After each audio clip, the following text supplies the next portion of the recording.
महाराज जी, कर्म की बात फल की इच्छा क्यों ना की जाए? क्योंकि वही बांध करके जीव को जन्म मृत्यु के चक्र में फंसाता है। और मानव जीवन परम सुख प्राप्ति के लिए मिला है और हम कर्म से किसी न किसी हे फल की इच्छा करते हैं। कर्म फल से हम भगवत प्राप्ति तो चाहते नहीं। कर्म फल से हम परम स्वतंत्रता, काम क्रोध लोभ मोह मद पर विजय प्राप्त करने की बात तो चाहते नहीं। बहुत पढ़े लिखे लोग घूम रहे, नौकरी नहीं मिल रही। बहुत किसान मेहनत करता है, फसल चौपट हो जाती है। फल पर बहुत सी समस्या है, तो भगवान ने इसीलिए कहा कि कर्मण्येव अधिकारस्ते मां फलेषु कदाचन। तुम कर्म करने पर अधिकार रखो, फल पर नहीं।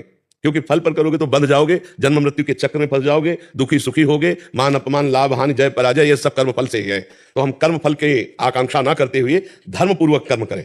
अब जब हम केवल सुख आशा रखते हैं तो हमारे पाप कर्म हो जाते हैं। जैसे हम कर्म फल में आशा रखते हैं कि हमें सुख मिले, अब जल्दी धर्म पूर्वक कमाने में तो सुख नहीं मिलता, तो हिंसा चोरी ये सब करने के लिए तैयार हो जाता। कर्म ही तो है ना।